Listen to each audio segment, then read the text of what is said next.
Dead men tell no tales, but their ships speak volumes. Welcome to the Cursed Compass, where we explore the darkest maritime mysteries. On October 8, 1804, British Upper Canada lost a significant portion of its legal and political elite in a single night. Local lore is filled with tales of foggy nights, where you can hear the faint wailing of drowning passengers, or theories about a magnetic Sophiasburgh Triangle pulling ships to their doom. These stories miss the reality of the situation. The sinking of the HMS Speedy was a predictable, compounding systemic failure. It began with severe naval engineering constraints and compromised building materials. Those physical flaws were worsened by rigid jurisdictional friction and autocratic administrative overreach. The final break occurred under the stress of overwhelming meteorological and subsurface topographical hazards. Understanding this disaster requires an autopsy of colonial infrastructure.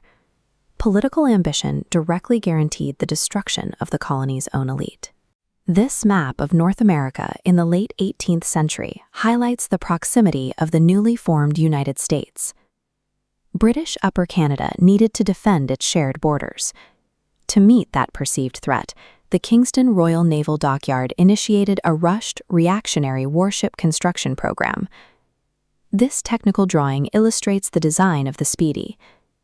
She was equipped with 4-pound guns, a 55-foot hull, and a 20-foot bowsprit, bringing her total length to nearly 80 feet. The accelerated production schedule required the builders to use unseasoned green timber. Green timber shrinks and warps as its moisture content evaporates. Across the fleet, this caused immediate structural dry rot and chronic leaking. The Speedy was considered exceptionally slow.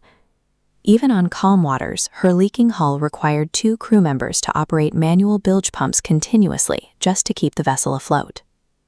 6 years before her final voyage, the Speedy was operating at a structural deficit, compromised by the wood used to build her. This illustration represents the First Nations figures involved in an 1804 murder trial. Ogetonicut, a member of the Ojibwe tribe, was arrested for the killing of trading post operator John Sharp. British colonial law dictated that a trial had to occur in the specific district where the crime took place. In this case, that meant the newly formed Newcastle district on Presqu'ile Bay.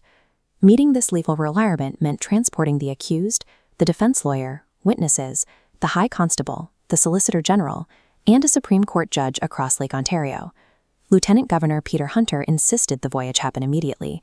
He wanted to legitimize the newly built district courthouse in Newcastle by holding a high-profile trial there. Rigid bureaucracy and political optics mandated that a highly valuable passenger manifest board a rotting warship. Captain Thomas Paxton, an experienced naval officer, officially protested the orders. He cited 2 specific variables: rapidly deteriorating weather conditions over the lake and the known dry rot weakening his hull. The administration dismissed his concerns. Paxton was ordered to sail under direct threat of court-martial. The moment the ship launched into York Harbor, she ran aground. The extreme weight load pushed the vessel dangerously low, causing the keel to drag along the bottom. Between 20 and 39 passengers, a 6-man crew, supplies, and heavy legal documents weighed the schooner down. It took 6 hours of physical labor to free the ship. They made a brief stop at Port Oshawa, where key prosecution witnesses, the Farewell brothers, refused to board.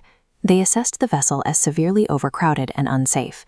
Instead of riding in a Royal Navy gunboat, they chose to navigate the lake in a canoe. Observable physical evidence of the ship's impending failure was entirely ignored to satisfy an administrative timeline. By the afternoon of October 8, the storm escalated into severe blizzard conditions, driving punishing northeasterly winds across the water. A 2-masted schooner lacks the aerodynamic capability to sail directly into a northeasterly headwind. The crew lost all steering control. The ship was last sighted at dusk passing Presqu'ile Point. The crew fired a heavy distress cannon, like the one shown here, to signal their position. Shoreline signal fires were lit in response, but the whiteout conditions of the blizzard rendered them completely invisible from the water. Deprived of celestial markers or visual cues from the shore, the captain relied entirely on the ship's compass. This is the delicate brass mechanism they would have depended on. They were sailing blind through an area known today as the Sophiasburgh Triangle, a region noted for magnetic anomalies that disrupt compass accuracy. Their path intersected with the Devil's Horse Block, a solid stone pinnacle extending from the lakebed to within 20 centimeters of the surface. Blinded by snow, unable to steer against the wind, guided by a faulty compass, and burdened by an overloaded, rotting hull, the Speedy struck the subsurface shoal. The vessel broke apart instantly. The ship vanished. No bodies were ever recovered. The next morning, only a single chicken coop and a wooden compass box washed ashore. This mass casualty event crippled the young colony's judiciary and legal framework. The geographic strategy of the region shifted immediately.